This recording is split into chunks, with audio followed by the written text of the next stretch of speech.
Bismillahirrahmanirrahim. Assalamu alaikum and very good morning to my dear students of class 4. I hope you all are fine and safe at your home. My dear student, this is your English language unit and you all know that we have already started the language copy work.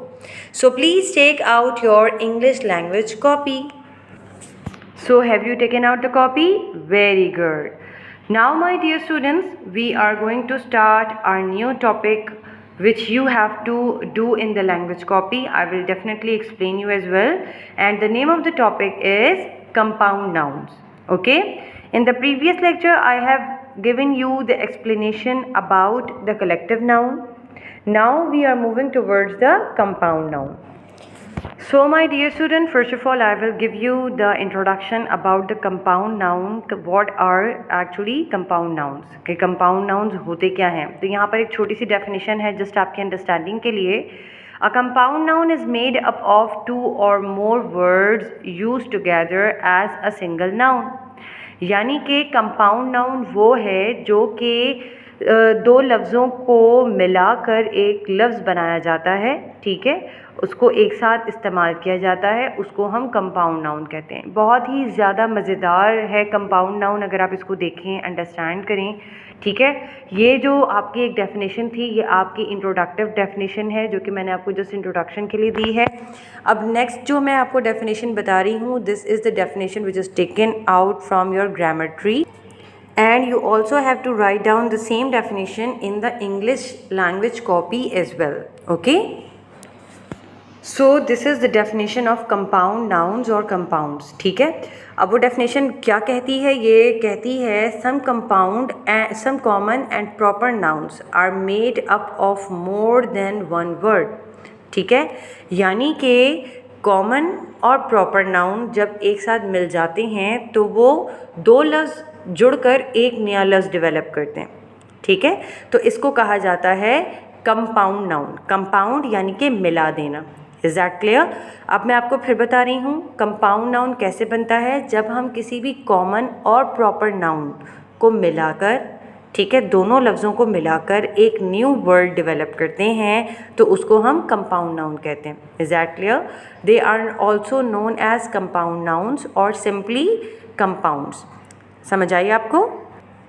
Compound noun बहुत आसान है. अच्छा, अब ये कह रहे हैं कि देयर आर सम एग्जांपल्स. देखिए, अब सिंपली कंपाउंड्स के बाद यहाँ पर उन्होंने कुछ एग्जांपल्स भी दी हुई हैं. आप एग्जांपल की हेडिंग डालिए और उसको बिल्कुल नीचे लिखिएगा. उसमें दिया हुआ है न्यूज़ पेपर, ठीक है. न्यूज़ अलग चीज़ है, पेपर अलग चीज़ है.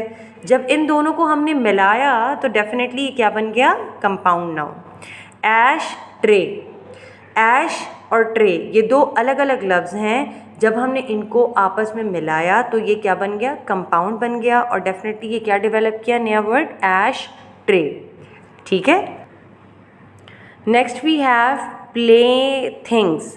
प्ले अलग चीज़ है, थिंग अलग लफ्ज़ है. जब हमने इन दोनों लफ्ज़ों को मिलाया तो प्ले थिंग्स डेवलप हो गया. इसी तरह कीबोर्ड है, ब्रदर इन लॉ है, और ये आपके जो तमाम वर्ड्स आपको नज़र आ रहे हैं, ये इसी तरीके से दो लफ्ज़ों को मिलाकर कंपाउंड वर्ड बनाया गया. तो ये आपने डेफिनेशन विद एग्जांपल अपनी कॉपी की, लैंग्वेज की कॉपी में नोट डाउन करना है. Here I have some little more examples जो कि आप देख रहे हैं. यहाँ पर कुछ एग्जांपल्स हैं जो सिर्फ मैं आपको क्लियर करने के लिए यहाँ पर पिक्चर के थ्रू बता रही हूँ, ताकि आपको पता चल जाए कि कंपाउंड नाउन किस तरीके से बनता है, ठीक है. तो जस्ट आप इसको अंडरस्टैंडिंग के लिए लिखिएगा. इसको इस पिक्चर एग्जांपल को, ये जो तस्वीरों वाली एग्जांपल है, आपने कॉपी पे नोट डाउन नहीं करनी. The first word we have moon light.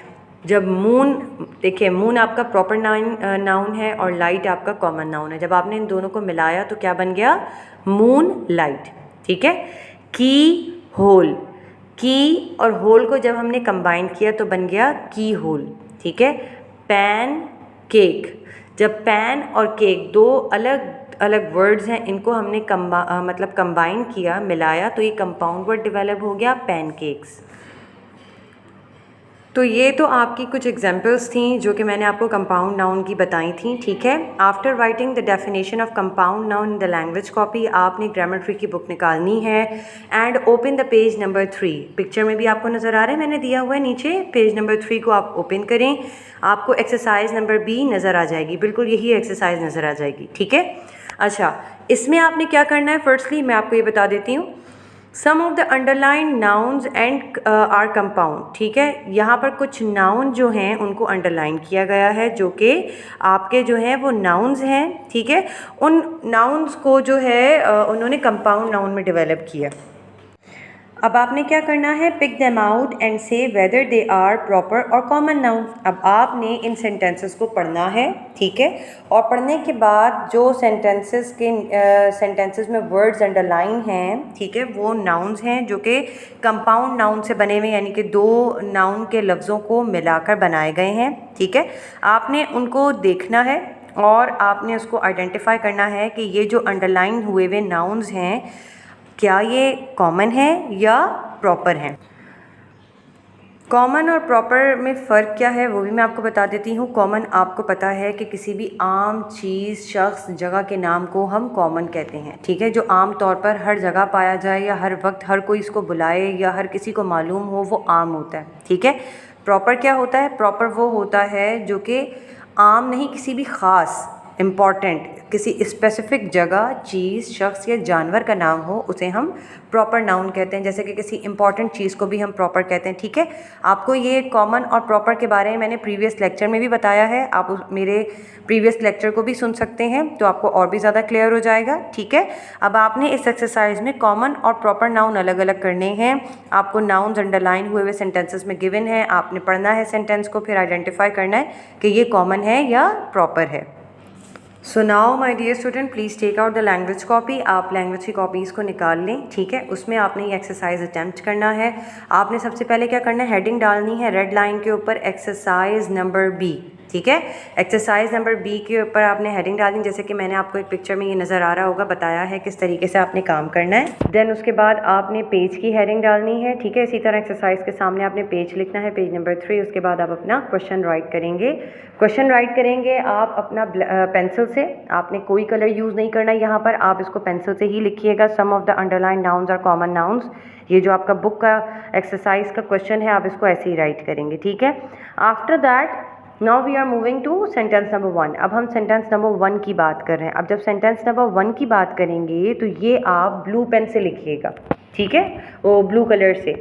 आपके पास जो ब्लू कलर है आप उससे इस सेंटेंस को राइट करें और फिर उसको आप अंडरलाइन कर दें किसी भी ब्लैक कलर से, ठीक है। Now I am going to start the reading of the exercise of sentence number 1। और वो क्या है हमारा सेंटेंस नंबर 1 कहता है, my pen friend lives in a town in South Africa, ठीक है। यानी कि पेन फ्रेंड, अब यहाँ पर देखिए उन्होंने दो नाउन्स अंडरलाइन किए हैं। पहला हमारा जो नाउन है वो है पेन फ्रेंड और दूसरा है हमारा साउथ अफ्रीका। अब जो पेन फ्रेंड है वो क्या कहते हैं, पेन फ्रेंड उसे कहा जाता है जो कि आपका दोस्त हो और आप उससे ख़त लिखा करें, ठीक है। वो फ्रेंडशिप जो ख़त के थ्रू आपकी कायम रहे, यानी कि एक फ्रेंड आप कराची में बैठे हैं, एक आपका दोस्त जो है अमेरिका में बैठा हुआ है, तो आप उसको ख़त लिख लिख के अपनी फ्रेंडशिप को बरकरार रख रहे हैं, तो उसको कहा जाता है पेन फ्रेंड, ठीक है। तो वो कहता है कि मेरा पेन फ्रेंड यानी कि मेरा खतूत वाला दोस्त जो है वो साउथ अफ्रीका में रहता है। अब इसमें देखिए, पेन फ्रेंड, दोस्त तो हर कोई होता है, ठीक है। पेन फ्रेंड क्या है, यानी कि उसका जो फ्रेंड है ये पेन वाला फ्रेंड है, यानी कि ख़त वाला फ्रेंड है, तो ये क्या हो जाएगा हमारा प्रॉपर नाउन। और साउथ अफ्रीका की बात की जाए, साउथ अफ्रीका हमारा क्या हो जाएगा, साउथ अफ्रीका एक जगह का नाम है, जो कि हर जगह का नाम तो साउथ अफ्रीका नहीं होता, एक स्पेसिफिक जगह का नाम साउथ अफ्रीका है, तो ये भी हमारा क्या होगा, प्रॉपर नाउन। तो पेन फ्रेंड और साउथ अफ्रीका ये दोनों हमारे प्रॉपर नाउन होंगे। Is that clear? अब इसी तरह जब हम सेंटेंस नंबर 2 को देखते हैं तो उसमें क्या लिखा हुआ है, the postman put all the letters in the letter box, ठीक है। अच्छा, क्या मैन तो कॉमन है, आदमी, कैसा आदमी, पोस्टमैन, ठीक है, यानी कि ख़त डिलीवर करने वाला आदमी। तो ये आम आदमी की बात नहीं हो रही, कॉमन स्पेसिफिक पर्सन की बात हो रही है, ठीक है। तो ये हो जाएगा हमारा प्रॉपर नाउन। पोस्टमैन क्या होगा हमारा? Proper noun. लेटर्स तो हर कोई लिख रहा होता है, हर किस्म के लेटर्स होते हैं, official letter, unofficial letter, private letter, secret letter, ठीक है, फ्रेंडशिप लेटर, अपोलोजाइज लेटर, ठीक है। तो लेटर्स बहुत से किस्म के होते हैं, तो ये होगा हमारा कॉमन, ठीक है, आम, किसी भी आम मतलब ख़त की बात हो रही है, ठीक है।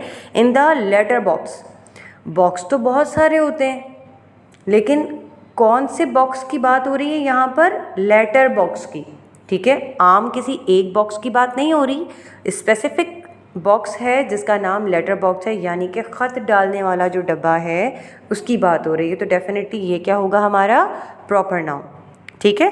अगर इन्होंने खाली बॉक्स कहा होता तो डेफिनेटली हम इसे कॉमन कहते कि हर कोई बॉक्स जानता है बॉक्स क्या होता है, हर कोई बॉक्स को यूज़ करता है। लेकिन यहाँ पर वो कह रहा है बॉक्स तो बिल्कुल है, लेकिन कौन सा वाला? लेटर वाला बॉक्स, जो कि हर कोई कॉमनली यूज़ नहीं करता, जो सिर्फ पोस्टमैन ही इस्तेमाल करता है ज़्यादातर, ठीक है। तो आप देखें आंसर में आपको नज़र आ रहा होगा पोस्टमैन और लेटर बॉक्स दोनों हमारे प्रॉपर नाउन हैं, और लेटर्स क्या होगा हमारा? Common noun. थर्ड सेंटेंस में क्या लिखा है? The woodpecker is a bird with a strong bills and stiff tail, ठीक है। Woodpecker is a bird, अब वो ये बता रहे हैं कि वुड पैकर जो है एक परिंदा है। अगर बर्ड होता तो डेफिनेटली कॉमन है, बहुत से किस्म के परिंदे हैं, ठीक है। लेकिन इस सेंटेंस में वो कौन से परिंदे की बात कर रहे हैं? वुड पैकर, यानी कि वुड पैकर यानी कि एक स्पेसिफिक परिंदा है जिसका नाम है वुड पैकर। तो ये क्या होगा हमारा? प्रॉपर नाउन, ठीक है। एक ख़ास परिंदा है जिसके बारे में बात हो रही है। विद अ स्ट्रॉन्ग बिल, अब बिल वो कहते हैं कि उसके बड़े स्ट्रॉन्ग बिल्स हैं, बिल कहा जाता है उसके पंजों को, क्लॉज को, ठीक है। तो बिल उसके बड़े ही ज़्यादा स्ट्रॉन्ग पंजे हैं, एंड स्टिफ टेल, और बड़ी ही सख्त सी स्टिफ सी उसकी टेल है, ठीक है। तो वुड पैकर जो है एक क्या होगा यहाँ पर? प्रॉपर नाउन होगा। और जो बिल है क्लॉज के बारे में बात कर रहे हैं, तो क्लॉज आप उसको कॉमन भी कह सकते हैं, प्रॉपर भी कह सकते हैं, दोनों में लिख सकते हैं। तो यहाँ पर मैंने उसको कॉमन में लिख दिया है, ठीक है। वैसे ये प्रॉपर में भी आता है, ठीक है। अगर एक स्पेसिफिक परिंदे के हवाले से हो तो इसे प्रॉपर भी कहा जा सकता है, लेकिन हम इसे कॉमन में भी यूज़ कर सकते हैं। अब इसी तरह सेंटेंस नंबर 4 में देखिए लिखा है many great man have used the famous library of the British museum in London, ठीक है। यानी कि बहुत अजीम शख्सियात। अब यहाँ पर उन्होंने ग्रेट पे नहीं अंडरलाइन किया, उन्होंने सिर्फ मैन पे अंडरलाइन किया। Is that clear? इस बात को ज़रूर नोटिस कीजिएगा। अगर उन्होंने ग्रेट पे भी अंडरलाइन किया हो तो डेफिनेटली ये फिर हमारे कुछ प्रॉपर में चला जाता, लेकिन उन्होंने ग्रेट पे अंडरलाइन नहीं किया, उन्होंने खाली मैन पे अंडरलाइन किया। लेकिन बहुत सारे आदमी, तो बहुत सारे आदमी तो कॉमन होंगे, ठीक है। तो मैन हो जाएगा कॉमन। और फेमस लाइब्रेरी, अगर फेमस लाइब्रेरी की होती तो हम प्रॉपर को सोचते, लेकिन उन्होंने किया है सिर्फ लाइब्रेरी, ठीक है। यानी कि लाइब्रेरियाँ तो बहुत सारी होती हैं, तो ये भी हमारा कॉमन होगा, ठीक है, नाउन। अब हम बात करते हैं ब्रिटिश म्यूज़ियम की। यहाँ पर उन्होंने हमें स्पेसिफिक कर दिया म्यूज़ियम, बहुत सारे म्यूज़ियम, लेकिन कौन से म्यूज़ियम में जाके किताबें पढ़ा करते थे? ब्रिटिश म्यूज़ियम, ठीक है। तो यहाँ पर जो ब्रिटिश म्यूज़ियम है वो हमारा होगा प्रॉपर नाउन, क्योंकि कौन से वाले म्यूज़ियम है? ब्रिटिश म्यूज़ियम में। तो यहाँ पर हम प्रॉपर नाउन इस्तेमाल करेंगे, ये प्रॉपर नाउन होगा। अच्छा, सेंटेंस नंबर 5 में देखिए लिखा है my grand parents live in Islamabad. अब इन्होंने दो वर्ड्स पे अंडरलाइन किया। पहला नाउन हमारे पास ग्रैंड पेरेंट्स है, दूसरा हमारे पास इस्लामाबाद है। Is that clear? अब यहाँ पर जो ग्रैंड पेरेंट्स है, मुझे पहले आप ये बताइए क्या ग्रैंड पेरेंट्स प्रॉपर नाउन है या कॉमन नाउन है? यस, सोचें क्या होगा। ग्रैंड पेरेंट्स जो है वो हमारा कॉमन नाउन होता है। कॉमन नाउन क्यों? बूढ़े माँ बाप, ठीक है। पेरेंट्स तो माँ बाप को कहा जाता है, ग्रैंड यानी कि बूढ़े, एजड जो हो जाते हैं, बूढ़े माँ बाप। अब ये तो हमारा होगा कॉमन नाउन, बूढ़े माँ बाप।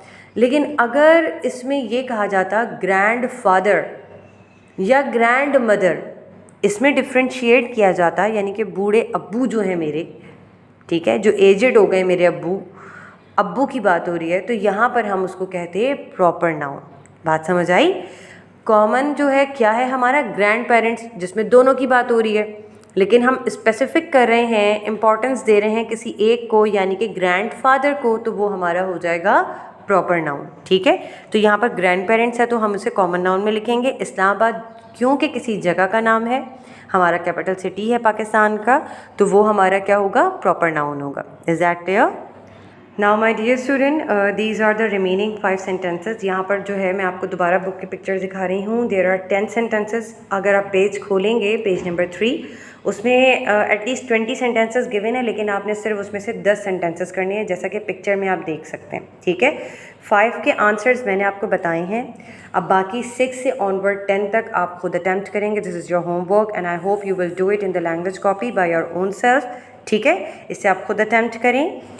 I hope this lecture will definitely give you a lot of information. Hopefully you will enjoy the video. Thank you for watching it. We will meet soon again. Take care. Allah Hafiz.